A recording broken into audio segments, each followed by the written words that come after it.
Buenas tardes, licenciado. Buenas tardes, licenciado. Muy buenas tardes a los que están aquí invitados y muy buenas tardes. Ahorita vamos a agregar a los otros compañeros del otro de la otra clase para que pues ya estemos todos reunidos. Muy buenas tardes, Katia.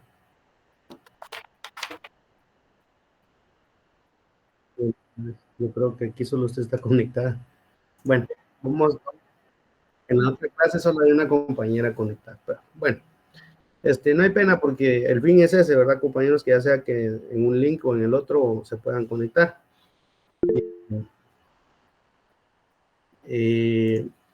Fíjense que estábamos viendo los laboratorios, cómo fue que resolvieron los laboratorios con Richie y con Moisés.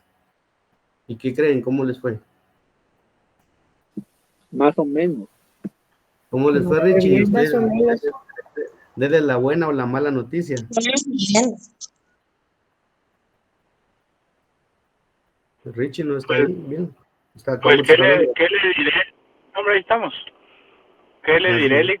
La verdad que no sé si enojarme. Una decepción total, les estaba diciendo, ¿verdad? Una decepción total. Porque realmente sí dejaron mucho que desear, ¿va? No, bromas. Sí. No, la verdad que muchos contestaron objetivamente.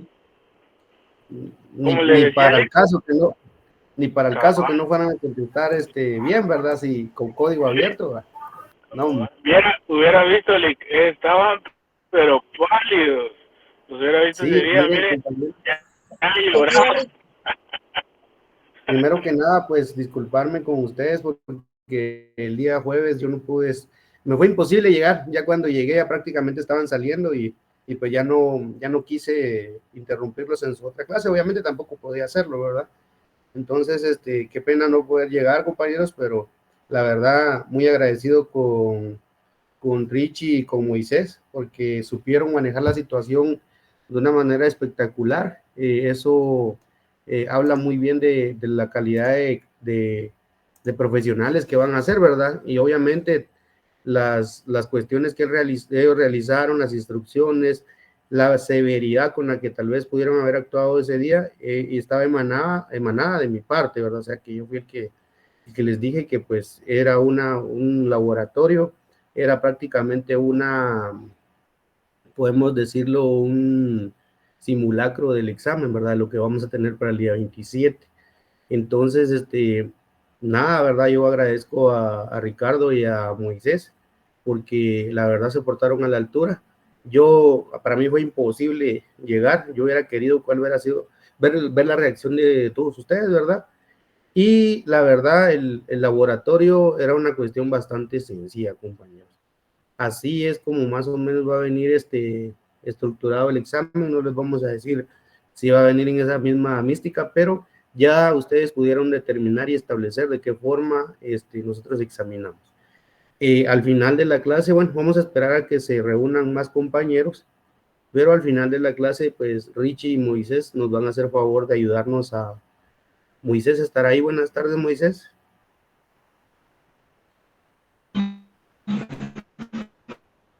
Ahí está. Buenas tardes, Moisés. Mucho gusto también en la clase. Bueno, ¿qué pasa, compañeros? Ahorita vamos a también a continuar con el contenido de la clase.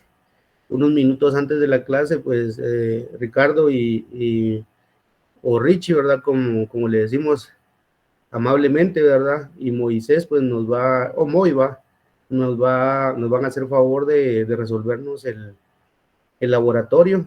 Entiendo de que ustedes pues van a tener ciertas dudas, ¿verdad?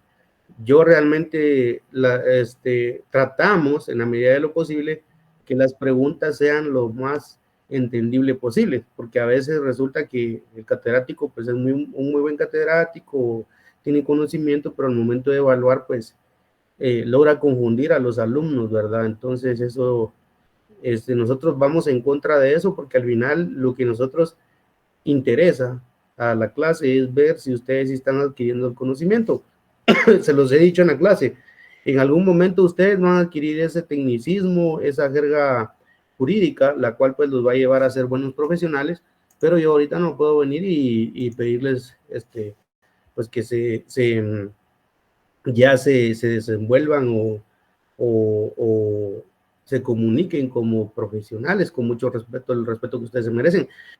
Sí hay una exigencia, ¿verdad? Porque sí va a haber una exigencia en la que pues ustedes en algún momento van a haber términos que así tenemos que abarcar, pero en la medida de lo posible, vamos a hacer lo más fácil la evaluación. El día viernes les vamos a estar, y no solo la evaluación, sino que el curso también. El día viernes les vamos a estar haciendo llegar el contenido que va a abarcar. Obviamente, yo ya se los había dicho desde que inició el curso, que el contenido del examen siempre va a ser lo que miremos el último día de clases previo al examen parcial o examen final en su efecto. ¿Por qué? Porque ya se los había dicho yo, hay un fenómeno bien especial en el cual en semana de exámenes los alumnos no quieren saber nada más que de estar estudiando el próximo examen que les toca. Qué bueno fuera de que desde esta semana previo a los exámenes ya ustedes empezaran a estudiar sus 2 horas diarias. Se pudiera, pero la verdad, tener ese tipo de responsabilidad es muy difícil, y más con el ajetreo, el trabajo. Yo no les voy a decir que ustedes no son responsables, sino que hay muchos factores que juegan en contra de ustedes que no les permite, ¿verdad? A veces uno llega con la intención de ir a estudiar y uno dice, hoy sí voy a estudiar. Cuando uno se da cuenta, hay que hacer este trabajo, o tenemos que reunirnos para este trabajo. Yo por eso les dije a ustedes que yo soy enemigo de dejarles a ustedes tareas para su casa, pues porque ustedes llegan a percibir el conocimiento que uno les proyecta y ya. O sea, yo no voy a venir y les voy a decir, háganme 200 páginas de un análisis de los 100 artículos de tal artículo al tal artículo del Código Civil, ¿verdad?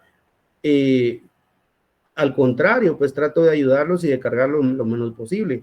De todo el conocimiento que hay, pues sintetizarlo al contenido mínimo que se pueda, pero que a la larga sea entendido. Entiendo yo que si no ha habido ninguna queja, pues ustedes han entendido lo que yo les he proyectado como conocimiento, y prueba de ello va a ser el día del examen. Bueno, estábamos hablando de esto, compañeros, porque obviamente tenemos que esperar que algunos compañeros se conecten y ya vamos a estar llegando a la cantidad. Bueno, en esta otra clase vemos 6 personas, ¿verdad? O 5. María de los Ángeles Cardona, creo que tiene duplicada su cuenta. Bueno,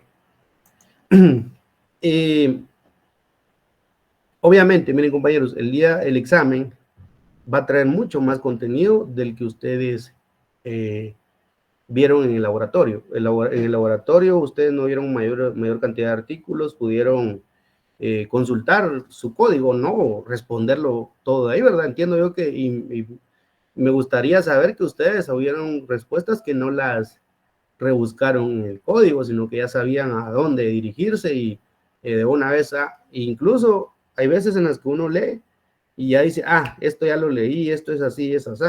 Por ejemplo, a mí algo que se me queda cajonero son las clasificaciones.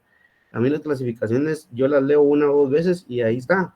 Y realmente el laboratorio estaba para que ustedes leyeran esos artículos unas 2 o 3 veces. Con 2 o 3 veces que ustedes lo hubieran leído, entraban al laboratorio incluso sin código. Yo me atrevo a decir que hubieran tenido un buen resultado. Bueno, algo más, otras circunstancias que se previo al curso.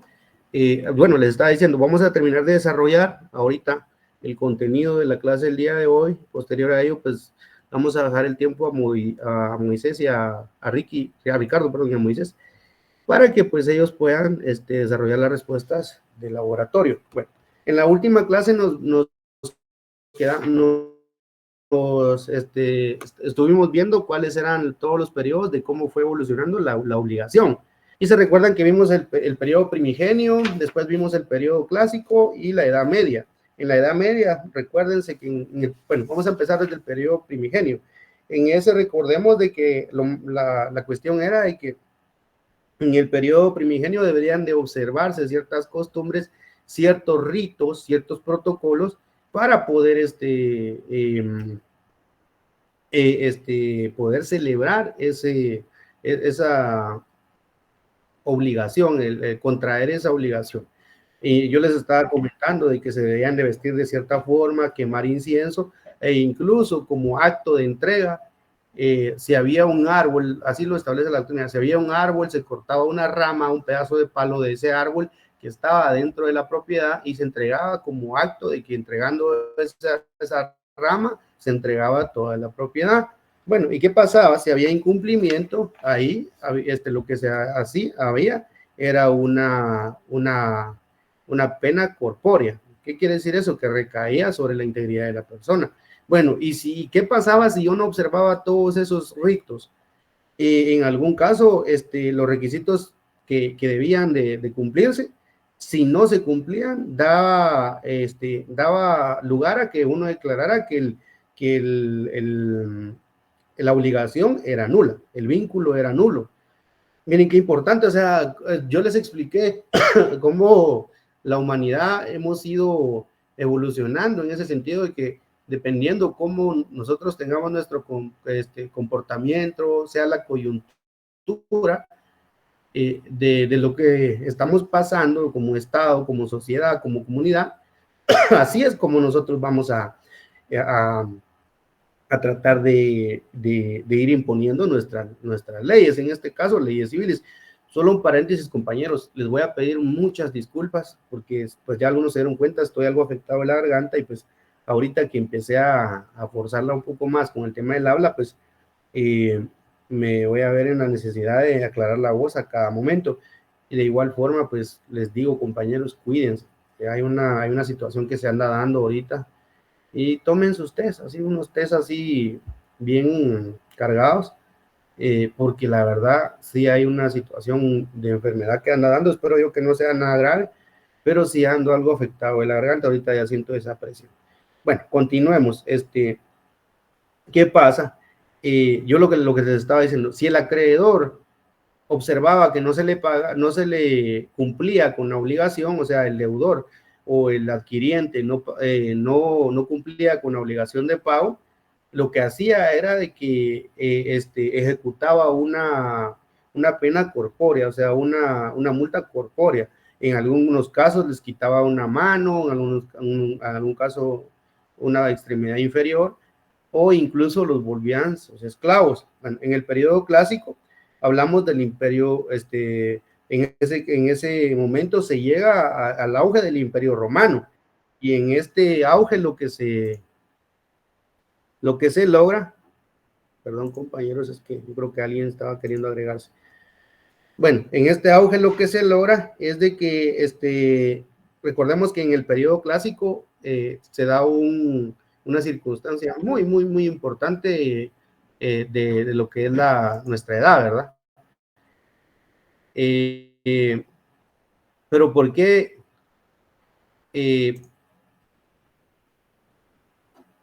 ¿Por qué marcamos la diferencia entre el antes de Cristo y después de Cristo? Porque fue tal y tan importante su nacimiento que marcó la forma de medir una era completa, ¿verdad? Bueno, ¿qué se hacía? En este caso, él como las doctrinas que él no imponía, sino que las que él predicaba y la gente se hacía adepta era el amor, el perdón. Lo que decía era, bueno, si usted incumple, lo que tiene que hacer es perdonar esa deuda. E incluso hay en el libro de Éxodos, pues parte de la doctrina también, no crean que yo lo estoy adoctrinando alguna religión, algún tipo de religión. En el libro de Éxodo existe el año de ¿cómo es que se llama? Bueno, en sí es un año en el cual las deudas eran perdonadas, los presos eran libres. Eso es tan importante, no es específicamente en la sí, Margarita. Es el año del jubileo, licenciado. Eso, ahí está. Eso, gracias, muy amable. Se me fue la palabra. Que ahorita no estoy predicando, ahorita estoy dando clases.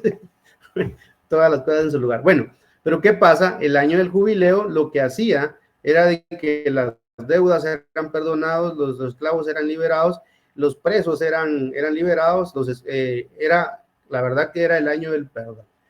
Bueno, pero Jesucristo trae todas esas ideas y las modifica y las convierte aún mejor, porque sabemos muy bien, bueno, para los que nos gusta la historia, y que la Biblia se divide en dos testamentos, el Antiguo y el Nuevo. El Antiguo Testamento se basa en la ley y el Nuevo Testamento se basa en la gracia. Pero ¿por qué les hablo de todo esto? Les digo, no estoy metiéndome en religión, sino que les estoy hablando porque al momento, estamos hablando de la figura de Jesucristo, al momento de que él empieza con estas doctrinas, lo que hace es de que toda una comunidad o una sociedad empiece a cambiar su forma de pensar y, bueno, está bien, yo igual no quería lastimar a una persona si me debe, yo lo voy a perdonar. Entonces, por eso esta circunstancia, lo que hizo fue que mitigó, o sea, de una vez retuvo el periodo antecedente, o sea que las penas corporales del deudor ya no se aplicaban. Y pues ahí lo que se hacía era de que se inicia el patrimonio. Ahí es donde nosotros empezamos a ver que empieza a dárselo el tema del patrimonio. Bueno, ¿pero por qué? Porque todos aquí sentados, escuchando la clase, tenemos un patrimonio. Todos. Estamos hablando de bienes. Si ustedes me preguntan cuál es su patrimonio, mi teléfono, mi computadora, bueno, yo en especial mis libros, ¿verdad? En mi carro, o sea, diferentes circunstancias que se pueden dar, los bienes inmuebles, eso es nuestro patrimonio. Pero empieza uno a acrecentar el patrimonio o a disminuirlo, dependiendo, ¿verdad? Ahí en el periodo clásico, anótenlo, se da lo del patrimonio. En la Edad Media, este es el repaso de la clase anterior, compañeros, ya ahorita vamos a empezar ya con el nuevo contenido. Bueno, en la Edad Media lo que se da es de que de igual forma, se continúa con la creación de obligaciones, pero aquí sí ya se dice, bueno, aquí no podemos seguir con lo mismo, estar perdonando la deuda, ¿verdad? Porque ya la gente pues ya se acostumbraba a hacer contratos y a no pagarlos, y como me tenían que perdonar, pues me tenían que perdonar. Entonces, en la Edad Media se crea o toma su auge el principio, la frase pacta sunt servanda. Eso se los anoté yo en la clase anterior, al laboratorio. Pacta sunt servanda. ¿Qué quiere decir eso? Que los pactos deben ser cumplidos. Bueno, pero ¿qué pasa? Hoy vamos a ver una circunstancia bien importante. ¿Qué es el pacta sunt servanda en sí? Bueno, antes, vamos a verlo en el siglo XIX, ya se empieza a ver lo que es en sí los contratos. Recordemos que en la edad primigenio no se daba eso, no se escribía nada en papel, sino que solo con llevar todos los requisitos a cabo, bueno, ya se perfeccionaba la obligación. Y era de palabra, pero en el siglo XIX, que lo vamos a ver ahorita, ya se crean por los cronistas, por las personas que ya empiezan a hacer, a crear documentos, y ya empieza a encuadrarse, por así decirlo, en un documento la figura de todas las, pudiera decirle yo, las condiciones del contrato. Bueno, pero ¿qué pasa? ¿Pero por qué es importante esto?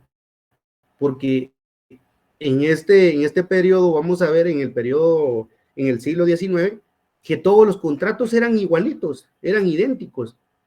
Y entonces decían, bueno, aquí se está cumpliendo la frase pacta sunt servanda, o sea, que todo lo pactado debe ser cumplido y aceptado. Pero imagínense que a mí me estaban vendiendo un bien inmueble y decía de que el bien inmueble incluía tantos árboles y que esos árboles los podía cosechar la persona que me estaba vendiendo ese bien inmueble. Y si no habían árboles, o sea, quedaba esa laguna. Entonces vemos que en el siglo XIX lo que se busca es erradicar ese principio de pacta sunt servanda, o realmente darle a lo que se refiere.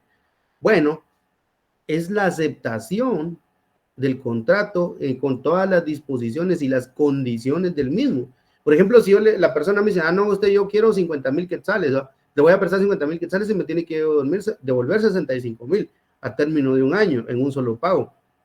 Fíjese usted que en un solo pago me va a costar, pero hagamos algo.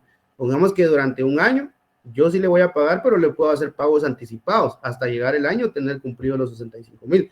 Varían las condiciones del contrato efectivamente, pero se está cumpliendo con el pacta sunt servanda al momento de finalizar el contrato.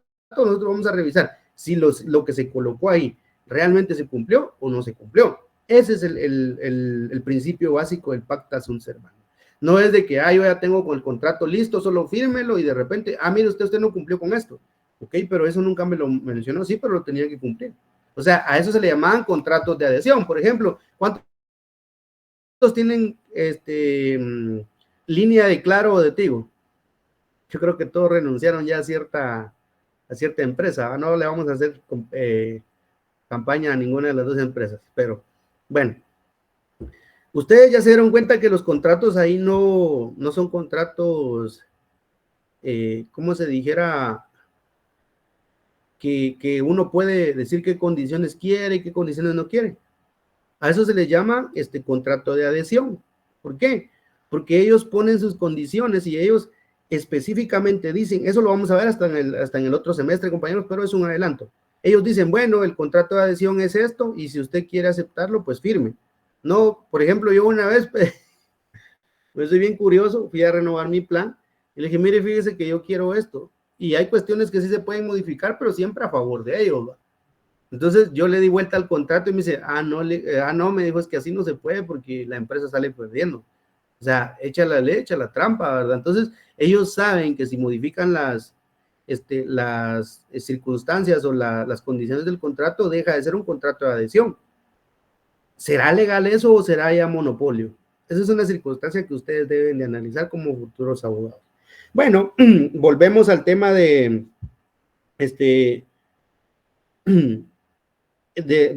pacta sunt servanda. Dice que para enfatizar que los pactos han de ser cumplidos y acepto, a partir de ese momento, la resolución contractual que se producía al reconocer el derecho de una persona para dar por terminado un contrato ante el incumplimiento de la otra parte. Y, o sea, ¿qué quería decir eso? Ahí surge el incumplimiento por medio del pacta sunt servanda. Bueno, yo pongo ahí una cláusula y si esta persona la incumple, más adelante yo puedo poner otra cláusula. Por ejemplo, en los contratos de arrendamiento, cuando uno dice hay una cláusula de incumplimiento, si la persona no paga 2 meses consecutivos de la renta que hoy que por este medio se pacta, se dará motivo al incumplimiento del contrato y por consecuencia la solicitud de la inmediata desocupación.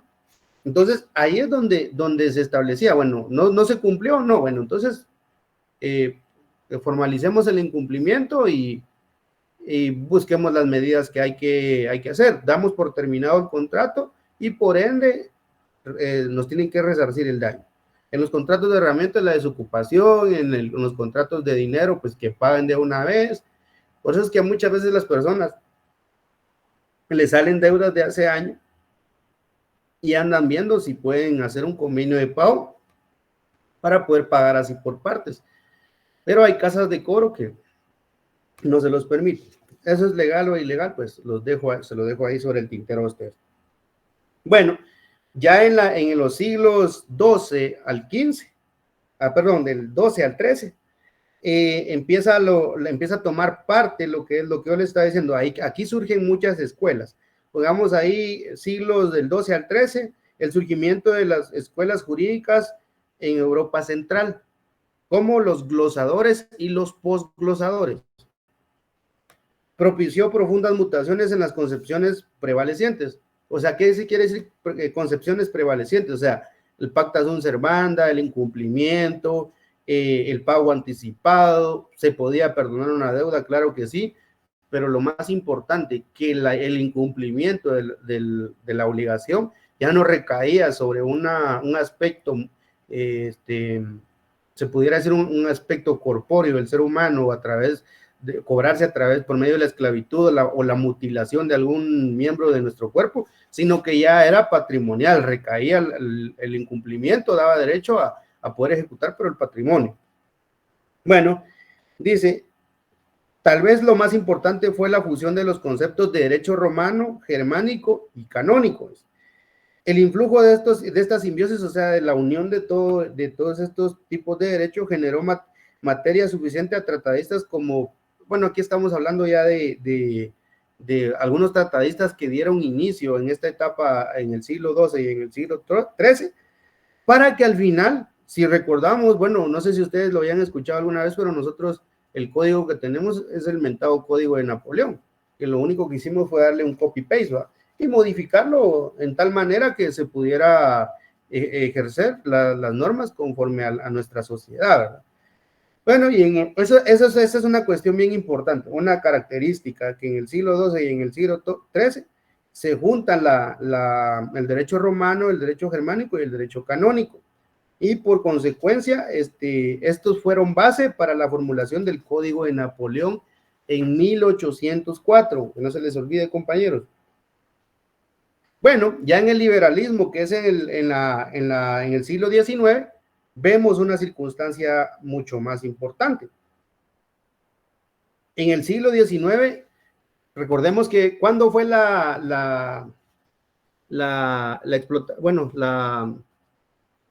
cambio a la era industrial, con la máquina de vapor, el ferrocarril y todas esas circunstancias.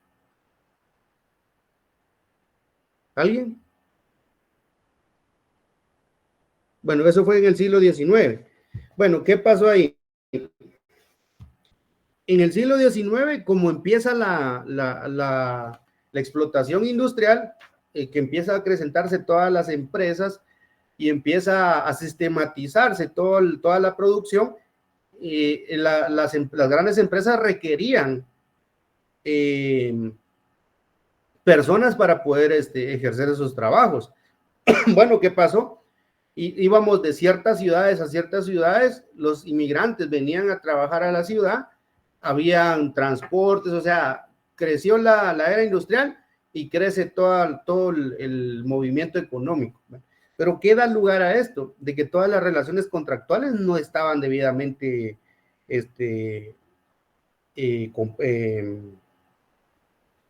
observadas, no estaban observadas. ¿Por qué? Porque es lo que yo les he dicho, compañeros, a veces el derecho se crea después de la necesidad que uno tiene.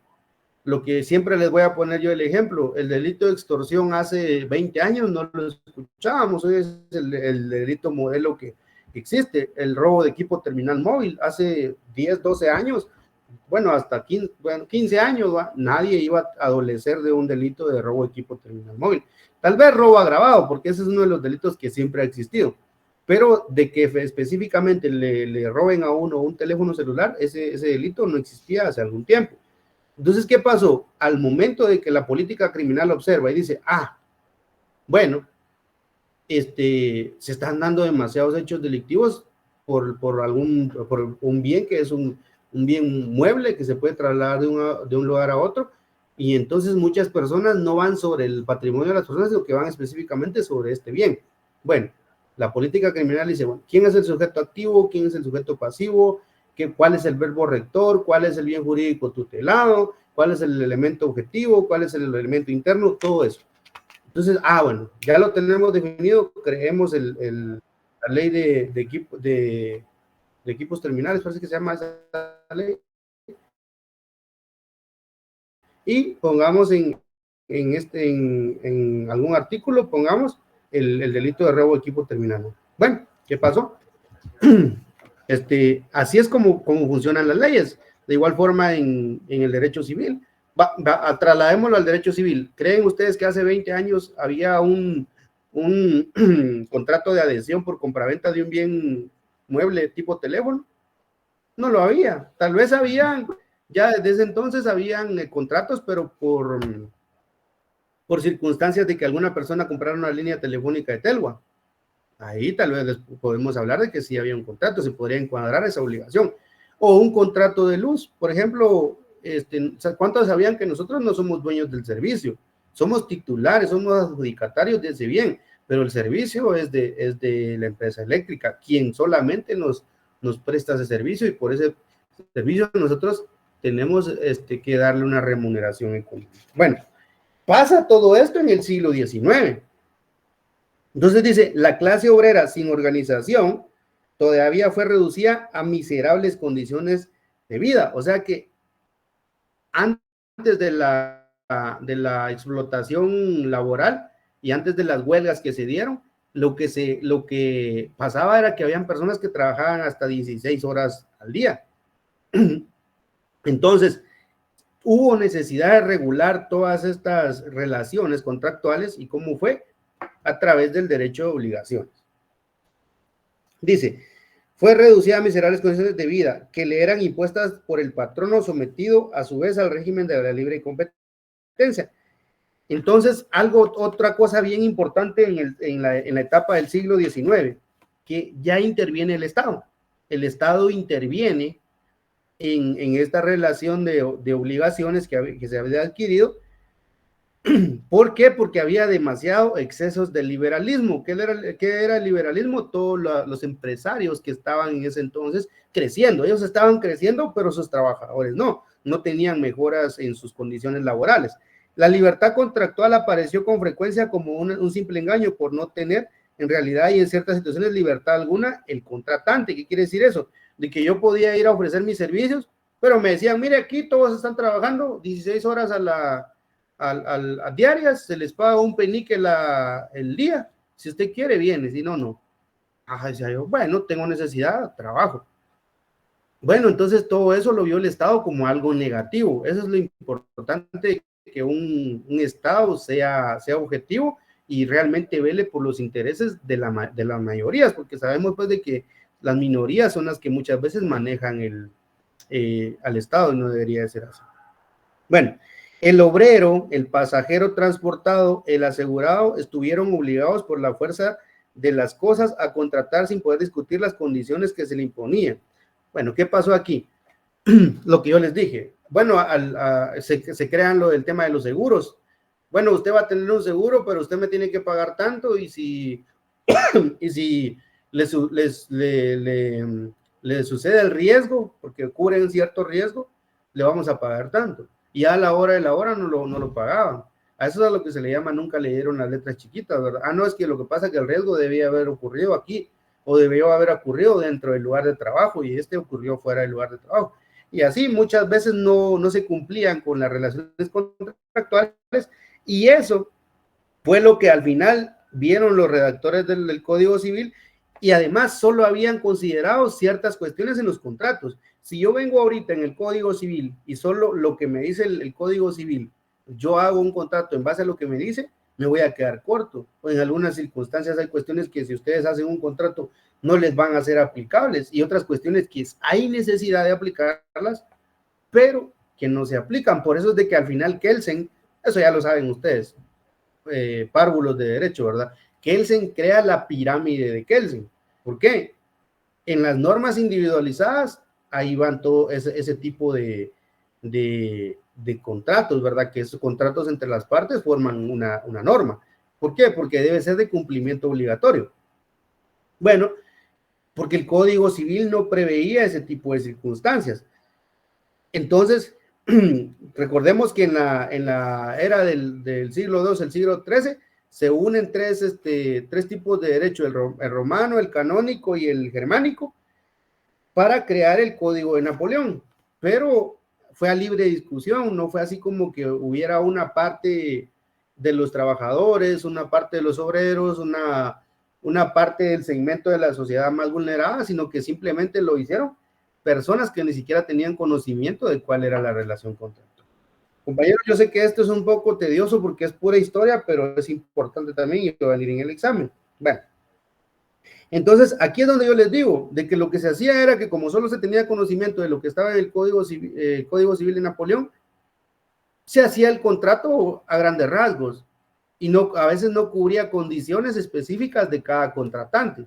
Todos sabemos de que todos en algún momento tenemos una disposición diferente. Por ejemplo, hoy en Guatemala, cuando uno saca un financiamiento, hasta en la fecha de pago le dicen a uno, mire, su fecha va a ser tal. en una tarjeta de crédito, mire, su fecha va a ser tal, usted va a tener tantos, mire, y no puedo negociar los intereses, no puede. O mire, en cambio no es así en la compra de un terreno entre personas. Mire, yo se lo voy a pagar por abonos, le voy a dar 50,000 de enganche y 5,000 mensuales. Vaya, ¿qué día me lo va a pagar? Tal día. Vaya, mire, ¿qué día terminamos? ¿Cuántas cuotas van a ser? Tantas. Mire, le puedo anticipar cuotas, sí. Por ejemplo, cuando me dan mi aguinaldo, mi bono 14, yo le puedo alentar una cuota. Está bien. Así es como se hace, es la purificación del derecho de obligaciones. Ambas partes llegan a un consenso y a un acuerdo y lo plasman en el contrato. Pero no, eso no se vio aquí. Bueno, el principio esencial de la palabra contenido en el viejo aforismo pacta sunt servanda decía eso, que el contrato debía ser por adhesión y solo lo que estaba en el contrato se debía observar y lo que no estaba, no. Y si uno quería hacer un contrato específico, se pudiera decir, estaba violentando el pacta sunt servanda, porque yo no quería cumplir lo que estaba en ese contrato, pero no era así, sino que yo realmente lo que quería era de que lo que se iba a plasmar en ese contrato fuera lo que realmente yo estaba, con lo que yo me estaba relacionando con esa obligación. Imagínense, iba a comprar un terreno y me iban a poner una cuota muy alta que era imposible que yo fuera a pagar. A la segunda cuota, tercera cuota, iba a perder mi dinero y me van a quitar el terreno, me van a desalojar a mí y a mi familia. Bueno, con eso quedamos ya bueno, en conclusión, en el siglo XIX se caracteriza por la pérdida de la esencia canonista de la esencia canonista de la obligación, derivada de los excesos del liberalismo. O sea, aquí ya no se mira la esencia canonista. ¿Por qué? Porque ya vamos a una era liberalista. Entonces, hay intervencionismo de las entidades estatales, lo cual transformó mucho el problema en la esfera jurídica a la política. ¿Qué quiere decir eso? De que ya los contratos no eran meramente jurídicos, sino que intervenían por cuestiones políticas. Eso era bien tremendo. Con eso terminamos las etapas. Sí, Ricardo. Lick, disculpe, fíjese que en el grupo me están comentando de que hay algunos que no pueden ingresar, tal vez, porque aquí esta ya se llenó. Yo creo que tal vez de la otra. Mire, aquí solo hay 2 esperando, ya los agregué. Perdón, Okay. compañeros, buenas tardes. Sí, 2 personas eran las que estaban esperando. Yo ahorita bueno, disculpen. Bueno, continuemos. Las caracteres de la obligación. Bueno, pongamos estas características de la obligación. Estas son características.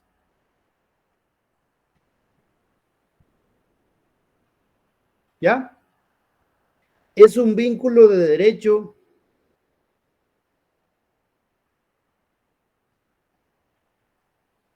en virtud del cual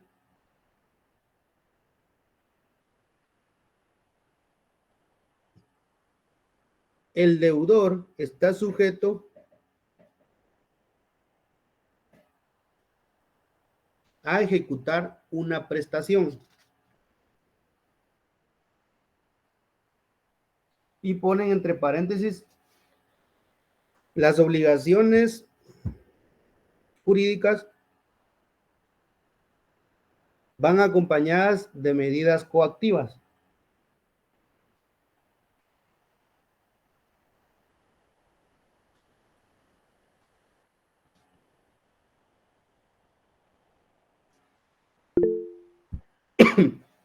Kerin Carrillo, no repito.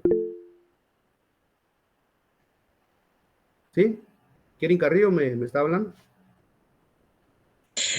Buenas tardes, licenciado. Sí, es que me quedé en jurídicas nada más, era por eso. Van acompañadas de unas medidas coactivas. Compañeros, no es regaño, pero escriban rápido, aunque se mire mal, porque no todos los catedráticos somos así. Bueno, la segunda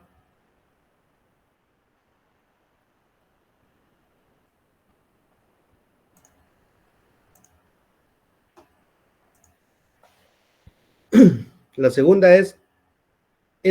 obligación es una relación personal entre acreedor y deudor.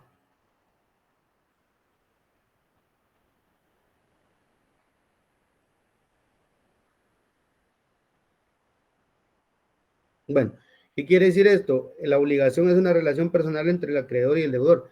¿Pero por qué? Porque si el deudor no paga, el acreedor tiene un derecho, no tiene derecho sobre los bienes del deudor, pero sí puede llegar a tener derecho por medio de, primero el embargo y después de la ejecución, para poder hacer suyos los bienes con los que se garantizó esa obligación. Entonces, solo para darles las ideas, el acreedor carece de derecho directo sobre los bienes de su deudor y solo tiene a través de este último un derecho contra su patrimonio en el estado en el que el mismo se encuentre en el momento del embargo. O sea que si el patrimonio por ejemplo, un cliente nos debe 2 millones de quetzales y nos ofreció una finca, pero ya cuando vamos a ver la finca no vale ni 50,000 quetzales, pero lamentablemente eso es lo único que tiene en su patrimonio, pues eso es lo que tenemos que ejecutar. Bueno, pero no podemos hacernos dueños de ese bien hasta que esta persona caiga en incumplimiento, y solo tenemos a través de él un derecho cuando el mismo se encuentre en el momento del embargo. O sea, si él no ha incumplido, no puedo yo venir a exigirle que me dé, si me debe 50,000 quetzales, que me dé una casa de 300,000. ¿Entiende?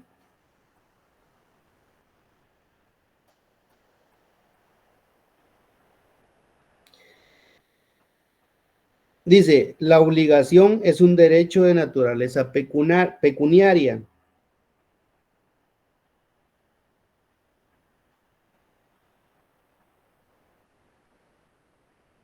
Y se opone así a las relaciones de familia. ¿Ya? La obligación es un derecho de naturaleza pecuniaria y se opone, así a las relaciones de familia. Y entonces los ejemplos, la patria potestad y los derechos de personalidad.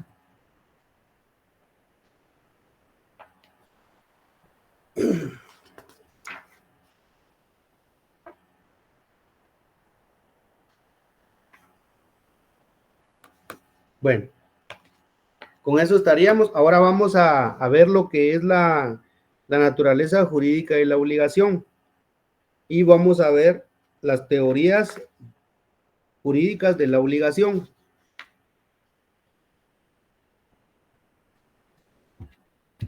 En primer lugar, vamos a poner la teoría clásica o subjetiva.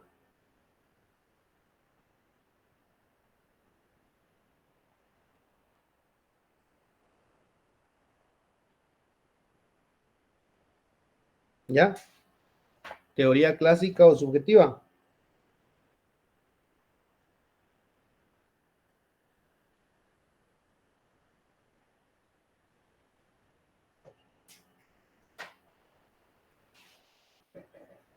¿Ya, compañeros? Sí, ya, licenciado. Bueno, ¿qué quiere decir la teoría clásica o subjetiva? Que es lo que pretende esto es la obligación se asemeja al derecho real que nosotros tenemos de forma inmediata de disponer de un bien inmueble. Pero la obligación en sí, conforme al acreedor, implica de que para que la persona pueda ejercer ese derecho a poder solicitar el cumplimiento de esa obligación, es de que haya incumplimiento. ¿Cómo se maneja la obligación en el ámbito normal? Bueno, yo adquiero la obligación y estoy mensualmente pagando o cumpliendo mi obligación de dar, hacer o de no hacer. Ya hemos dado infinidad de ejemplos. Si es en una servidumbre de paso, ya sea constituirla y pasar o extinguirla y ya no pasar por ahí. Esa es una obligación de dar, hacer o no hacer. Podemos clasificarla en cualquiera de las tres. Bueno, pero ¿qué es lo que pasa aquí? El acreedor solo puede ejercer su poderío de la obligación frente al incumplimiento. O sea que si las cuestiones sí se están cumpliendo, el acreedor no tiene por ninguna causa que solicitar que se cumpla lo que ya se está cumpliendo. Se me viene a la mente algo que decía un juez con el cual estuve hablando el otro día. En la ley de narcoactividad existe el delito de posesión para el consumo. Llevamos una audiencia y dice él, yo no voy a prohibir lo que ya está prohibido. O sea, si ya está prohibido que las personas carguen sustancias indebidas, que las consuman, no voy a venir yo a decirle en las reglas de abstención que yo le voy a otorgar, mire, deje de fumar, porque eso ya está prohibido, yo no puedo venir a prohibirlo y que ya está prohibido. Lo mismo pasa en el cumplimiento de la obligación. Yo no puedo venir a exigir que la ejecución de la obligación de forma positiva sea positiva, porque ya está generando ese positivismo. Ahora bien, cuando la obligación se convierte en negativa, cuando hay incumplimiento, es donde yo puedo ejercer mi derecho a exigir el cumplimiento de esa obligación. ¿Estamos ahí?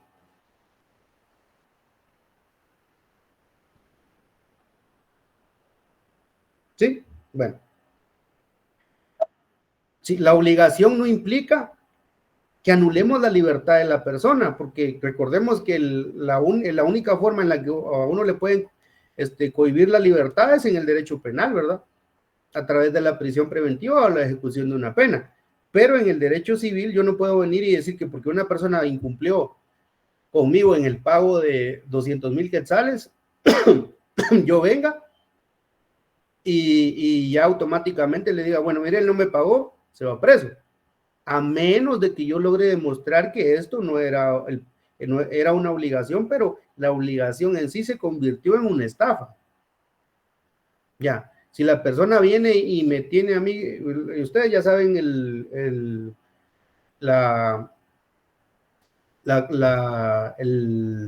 las consecuencias del derecho y la premisa que está en el delito de estafa, ¿verdad?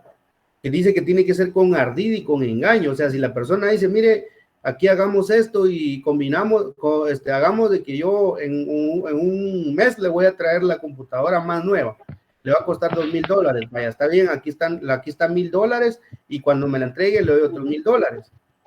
Se desaparece la persona y ya nunca me entrega la computadora. Pasa un mes, pasan 2 meses, pasan 3 meses.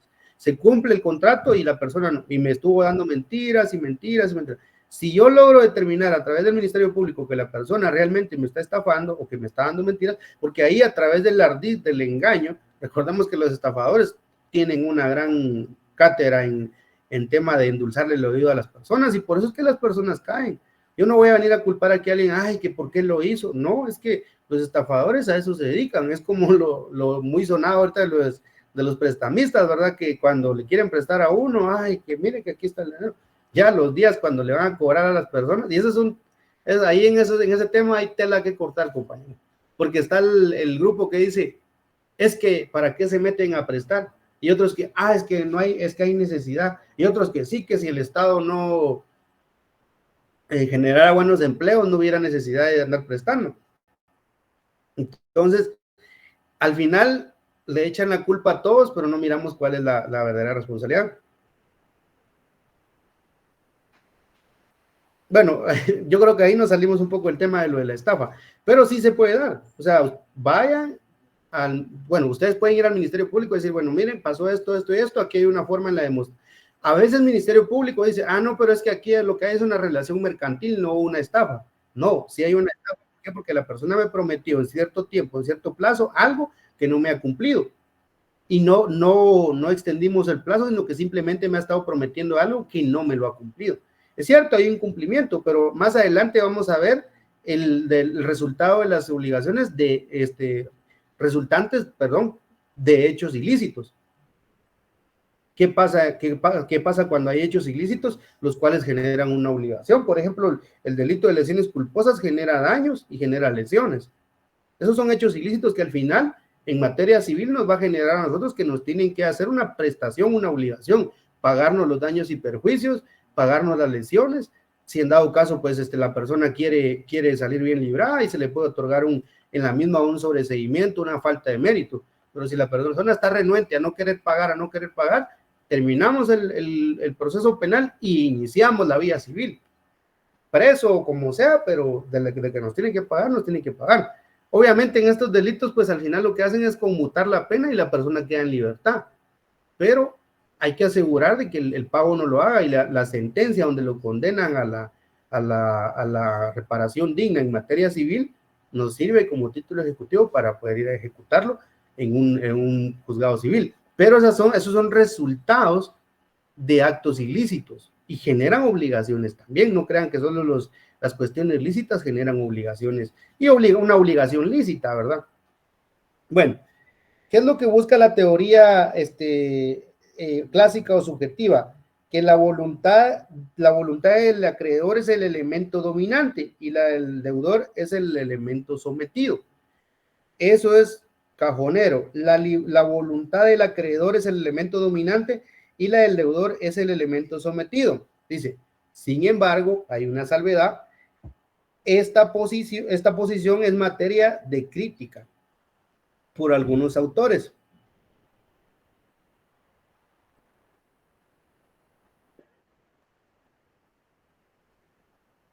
¿Alguien más quiere entrar, verdad? No tengan pena, disculpen. Mejor me voy a quedar de este lado. Bueno, entonces, ¿qué pasa? La obligación aún es un solo acto que está sometido a que el deudor la cumpla, y si en dado caso la incumple, tiene la posibilidad de que se le invada en su patrimonio. ¿Ya? La obligación es solo un acto en la realidad. Y si el deudor la incumple, esto genera la posibilidad de que sea invadido en su patrimonio. ¿Por qué? Porque si yo incumplo una obligación, mi acreedor, o sea, la persona a la que yo le debo, va a ir a ejecutarme o va a ir a demandarme y a cobrarse con lo que yo tenga. ¿Ya? Ahora vamos a la teoría de la voluntad objetiva, también llamada patrimonial.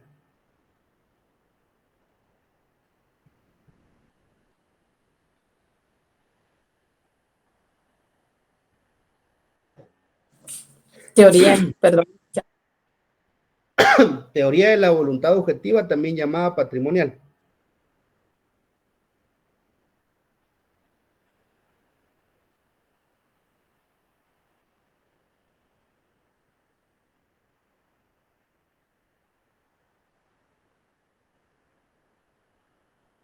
Vaya, miren qué interesante esta teoría de la voluntad subjetiva, también llamada patrimonial, que dice que aquí el vínculo solo es entre entes materiales. ¿Qué quiere decir eso? De que el vínculo solo se hace por medio de la obligación de dar, hacer y no hacer, y por el incumplimiento de no dar y no hacer, si tuviera que hacer. Y de hacer si tuviera que no hacer. Bueno, pero esta teoría fue muy criticada. ¿Por qué? Porque, bueno, está bien, hagámoslo solo entre los entes materiales, no entre el ente personal, entre el elemento personal. Pero al final, ¿quién es el que adquiere la obligación? ¿Es un ente material? Personal. Sería personal. Es personal. Ahora bien, ¿sobre quién recaen las normas jurídicas? Sobre las cosas. El patrimonio, sobre el material. las cosas. Uh-huh. Ahí está Edgar otra vez. ¿Sobre quién recaen las normas jurídicas? Ahí está. Compañeros, otra vez, ¿sobre quién recaen las normas jurídicas? Va, ahí estamos. Bueno, que se les quede. Va, ahí estamos. Pero ¿a qué quiero llegar yo con esto? Si la teoría de la voluntad objetiva, también llamada patrimonial, dice, no, hombre, pero es que la obligación solo recae sobre los entes materiales, sobre el terreno y sobre el dinero que me están dando. Ah, bueno, pero y entonces, ¿quién es el que genera el derecho? ¿A quién les aplica el derecho? A la persona. No se puede hacer. Bueno, vaya, está bien. ¿Quién tuvo la voluntad de contratar la obligación? El ente no se contrató solito. Y otra circunstancia, ¿quién es el que omite cumplir la obligación? Y por ende posibilita la invasión patrimonial. Ahí está. Ahí estamos. Porque es la conducta del ser humano la que decide pagar o no pagar, cumplir o no cumplir la obligación, hacer, dar, hacer o no hacer.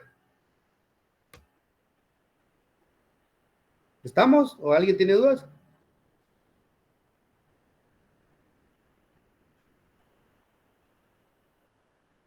Compañeros.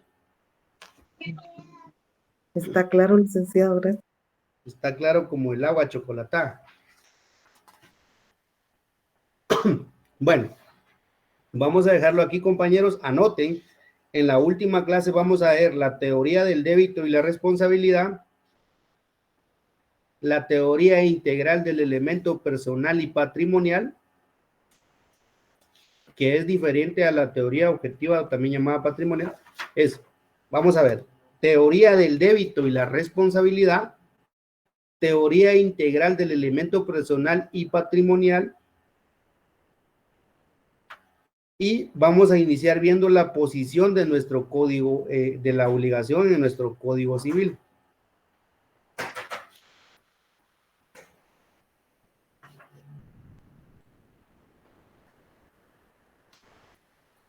¿Ya? Bueno, en este momento le voy a dejar el tiempo a Ricardo para que haga favor de liberar el laboratorio, de poder resolverlo para que ustedes pues vean qué tal les fue.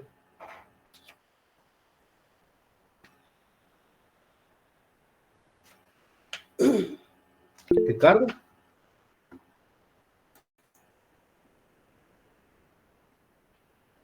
Vergelina. Ahorita voy, solo si me da 3 minutitos. Vaya, entonces todo eso yo atiendo a Vergelina. Cuénteme, Vergelina. Vale. Sí, buenas noches, licenciado. Es que yo le comuniqué que tenía retrasada el jueves pasado y no realicé el laboratorio. Sí, pero fíjese que yo pues fui muy específico. La verdad, compañeros, yo en ese aspecto, disculpen, no se vayan a molestar, pero yo en ese aspecto sí no les puedo apoyar. Porque pues yo, pues anunciamos con anticipación y entiendo la situación suya, pero otra compañera, el día que yo hablé acerca del laboratorio, no sé si estará la compañera aquí hoy que pudiera confirmar lo que yo hice. Ella se acercó a nosotros y nos indicó de igual forma lo mismo. Mire, yo tengo retrasada a las 6:30 o a las 7, no me recuerdo qué hora, y pues me da miedo irme para abajo, no conozco. Entonces yo le autoricé a Ricardo y a Moisés que la sometieran al laboratorio un tiempo antes, porque eso sí se puede hacer por apoyarlos. Y le hice la salvedad pues que no tenía por qué ni por ningún motivo compartir el contenido de la evaluación. Bueno, laboratorio. No sé si estará la compañera por ahí. Hola, buenas noches. Sí, aquí estoy. Bueno, pues entonces,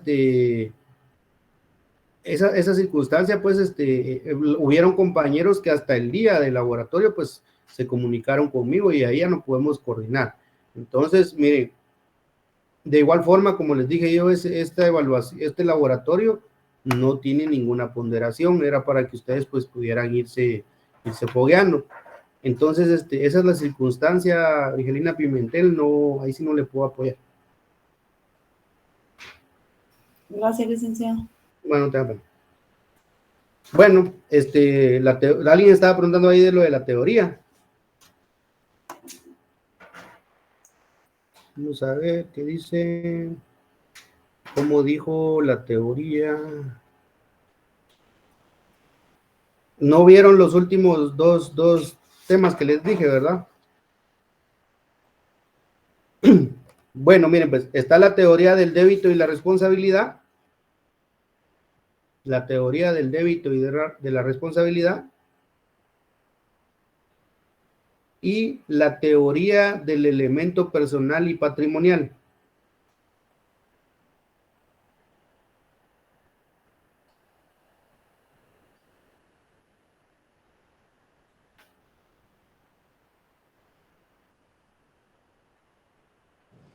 Ya, Willy, solo Dígame. que la señal aquí es un poco compleja.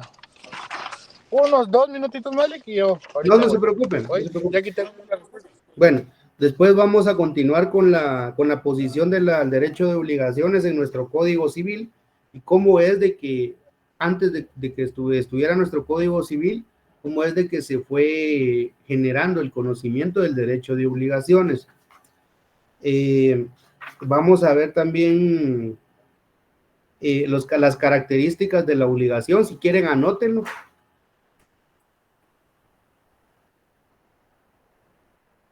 Caracteres del derecho de obligaciones o características del derecho, y anoten: aceptación del sentido objetivo y patrimonial de la prestación. Aceptación del sentido objetivo y patrimonial de la obligación, de la prestación, perdón. Aceptación del sentido objetivo y patrimonial de la prestación. ¿Ya? Atenuación del principio de responsabilidad patrimonial universal.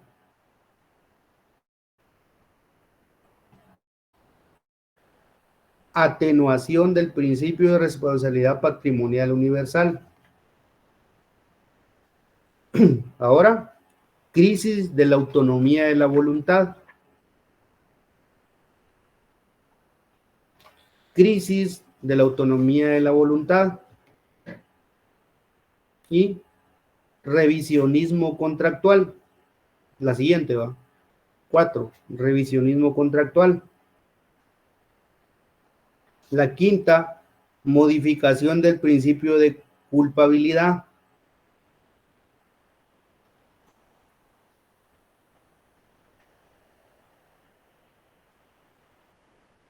Y 6, tendencia a la unidad legislativa.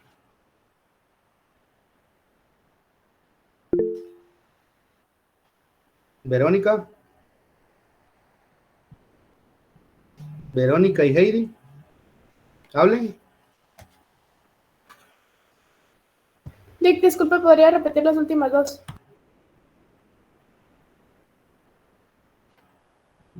¿En dónde se quedó? Modificación. Modificación del principio de culpabilidad.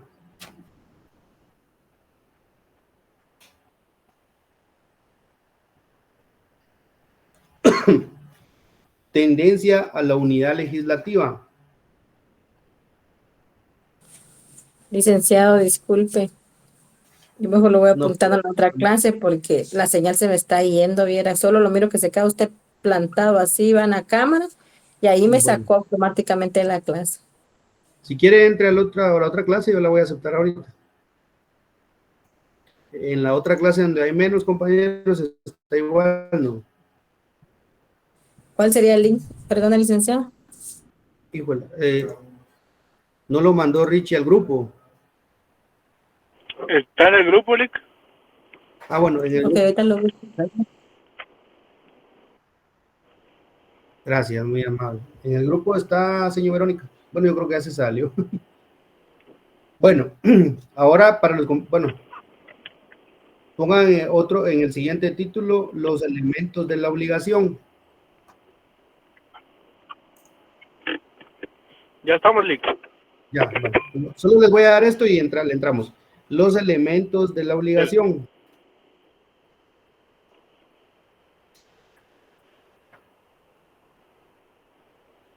Bueno, lo vamos a dejar así ahí porque son varios, entonces en todo lo que se los dicto se nos van otros 5 minutos. Dele por Richie, y yo aquí voy a estar en silencio. Bueno. ¿Cómo están? Gusto saludarlos, buenas noches. Igualmente, ¿Cómo Rich, creen que les fue en el examen? tal vez un 75, un 65. Ah, bien. Yo creo que todos se Los cienes. recuerdan de sus respuestas, ¿verdad? Puros cienes. Bueno, entonces tenemos que la primera pregunta decía, ¿verdad? Vayan anotando para ir sumando ustedes cómo van, cómo tienen sus respuestas. Entonces, tenemos que decía, esta figura tiene lugar 2 puntos. Cuando se encubre el carácter Richie, jurídico perdone. Sí, sí. Disculpe, qué pena interrumpirlo. Mire, fíjese que los compañeros de la otra clase no escuchan, porque como usted Colarán. entonces No, yo le voy a, tiene el no link me de la pueden otra clase, ¿no? ¿Sí? Sí lo tiene, vaya, entonces ábralo, porfa, disculpe la molestia. Espérame, pues, me tengo que Ya conectar ahorita de otro va a dispositivo, entrar porque si aquí. no voy a cerrarle. No tenga pena. Ahorita voy. Disculpen, compañeros. Bueno. Igual, compañeros. Todos Aquí. vamos al código, ¿verdad? Para que vayamos en sintonía. Ahorita me tengo que conectar desde otro dispositivo, Lick, a ver si no me genera un poco de interferencia, pero vamos a ver qué tal.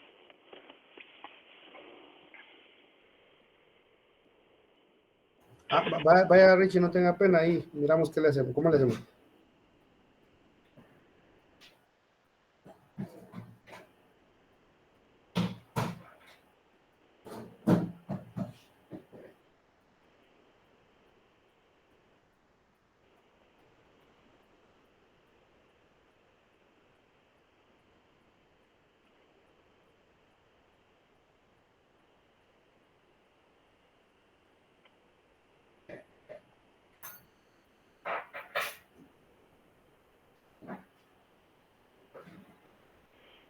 Lick, fíjese que ahorita estoy tratando de ingresar, no sé si me puede dar acceso. Sí, aquí estoy esperando yo. Va.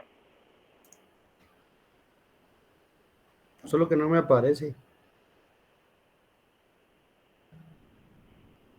Ay, me mandé. Espérame, Lick.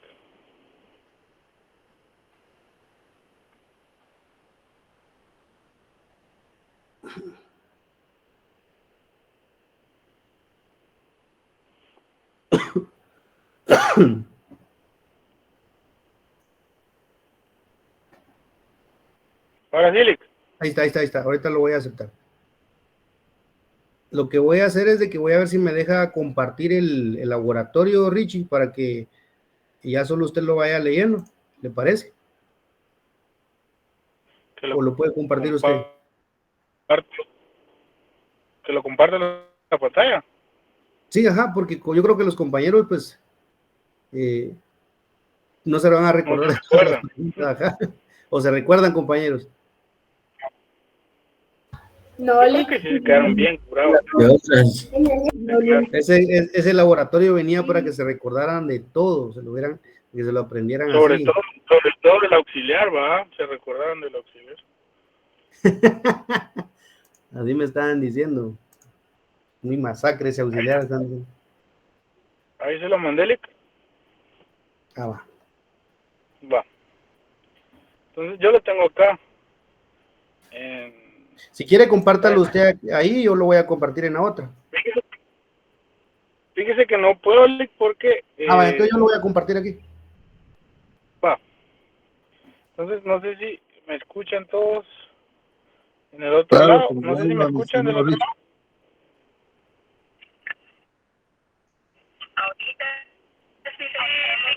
Va. Entonces, regresando el link en lo que él proyecta la pantalla, les voy a leer la pregunta número 1, ¿verdad? Todos vayámonos al código. Yo les voy a ir diciendo más o menos en qué artículo están para que no digan ese link tan mentiroso que es, ¿no? Entonces, por favor, todos al artículo 1284.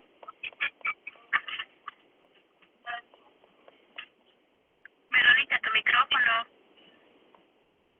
Gracias.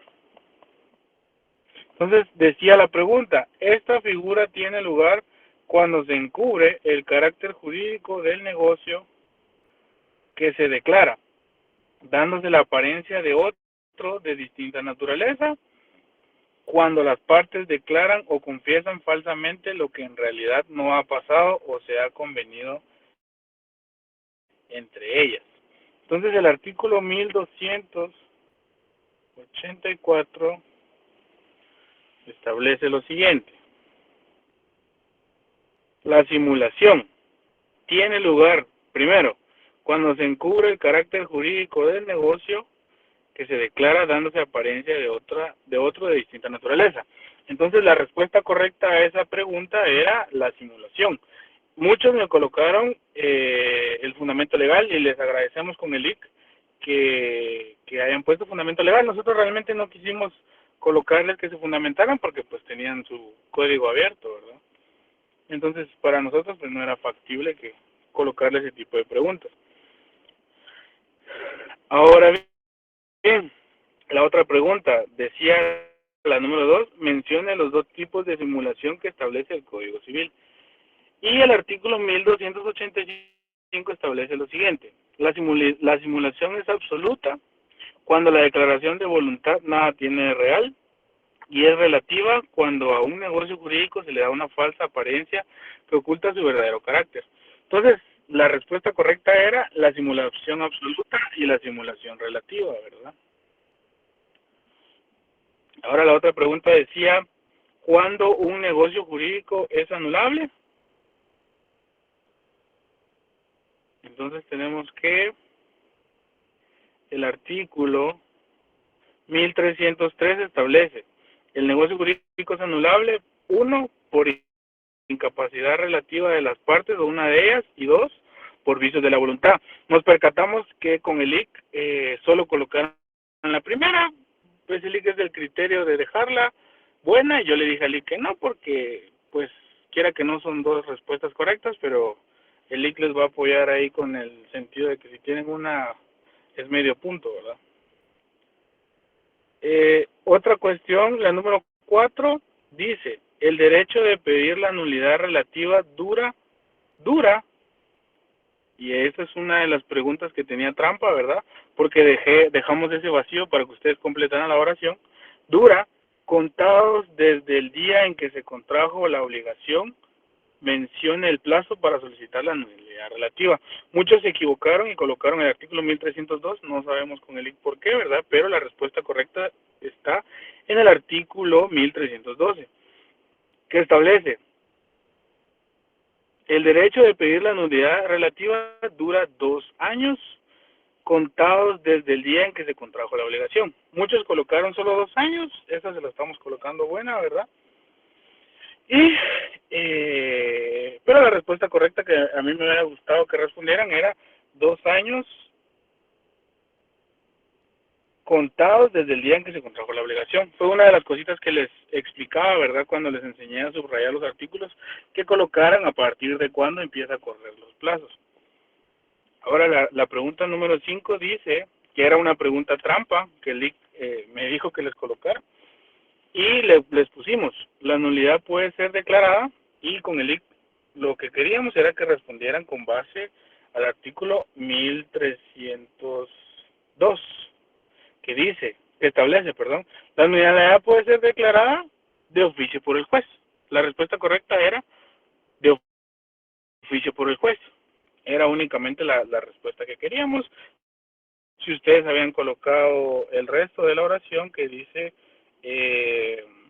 cuando resulte manifiesta, ¿verdad? Pues eso también está correcto. No sé si voy bien, voy muy rápido. ¿Cómo estamos ahí? Está bien, Ricky. Va. La segunda serie es de selección múltiple. Dice, esta simulación se da cuando la declaración de voluntad nada tiene de real. Y el artículo 1285 establece que la simulación absoluta, la simulación es absoluta cuando la declaración de voluntad nada tiene de real. Yo le coloqué en la pregunta 2, este tipo de simulación, una vez demostrada, producirá los efectos del negocio jurídico encubierto siempre que su objeto sea lícito.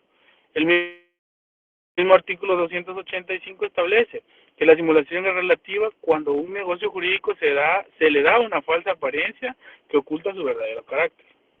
Entonces tenemos que es la respuesta de simulación relativa.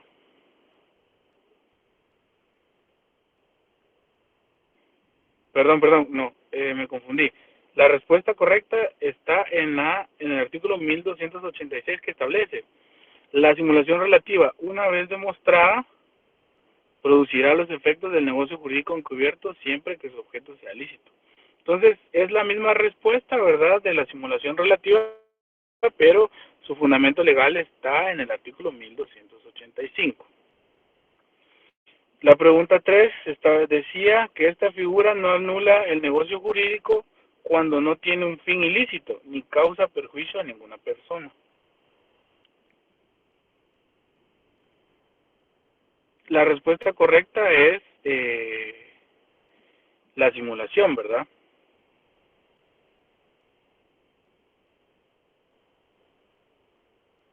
Que está la respuesta en el artículo 1287, que establece: la simulación no anula el negocio jurídico cuando no tiene un fin ilícito ni causa perjuicio a ninguna persona.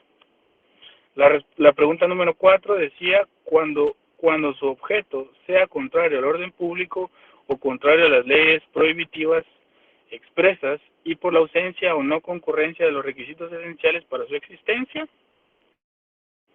esa respuesta es la nulidad. Y está en el artículo 1301. La pregunta número 5 dice: si el negocio fuera oneroso, solo tendrá lugar cuando haya mala fe de parte del deudor y del adquiriente. Solo Esa perdone. es la respuesta correcta. Es la... ¿Sí? Perdona, Ricardo, sí se mira el examen, ¿verdad? Sí, Lick, sí. Sí, Lick. Sí se ve. Sí, Lick, sí. Gracias, Lick. ¿Dónde establece la respuesta, verdad? Está en el artículo 1292, que habla del tema de la revocación. Ahora, la serie 3, ¿verdad?, que era de verdadero y falso, que yo les coloqué a muchos, y por no seguir instrucciones también los pusimos malo, ¿verdad?, porque decía: encierren un círculo de la respuesta correcta. Y ustedes, muchos subrayaron, otros marcaron con un cuadro, etcétera, etcétera. Entonces, la pregunta número 1 decía: la revocación se funde en vicios del consentimiento de las partes o de una de ellas, solamente se podrá, repito, la revocación se funde en vicios del consentimiento de las partes o de una de ellas. Otro apartado dice: solamente se podrá intentar por la parte cuyo consentimiento está viciada o por quien resultare directamente perjudicado. Entonces, esa pregunta es verdadera, ¿verdad? Ahorita les doy el fundamento legal.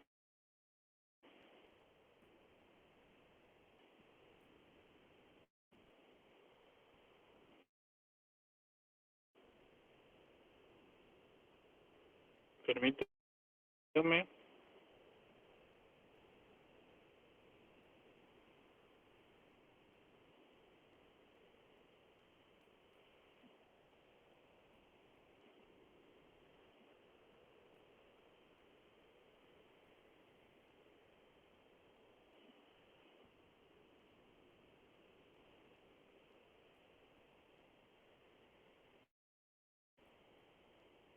Permítame, compañeros, que me perdí un poquito acá.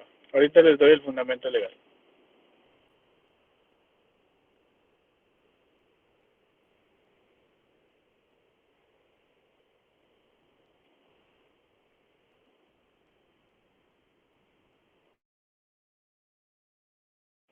Si alguien lo encuentra, se lo agradeceré para ir viendo un poquito más rápido esto, ¿verdad? Está en el artículo 1310. Gracias. Entonces tenemos que la respuesta, es falsa, porque estamos hablando de la nulidad. Sí, perdón, tenía confundida esa. Entonces la respuesta correcta es falsa, porque el artículo, 1310 establece que es la nulidad la que se funde en vicios del consentimiento de las partes o una de ellas. Solamente se podrá intentar por la parte cuyo consentimiento está viciado o quien resultare directamente perjudicado. Entonces esa pregunta es falsa, ¿verdad? Ahora dice, la nulidad procede con respecto a las obligaciones de los ausentes, de los menores y de los incapaces cuando se ha observado las formalidades requeridas por la ley.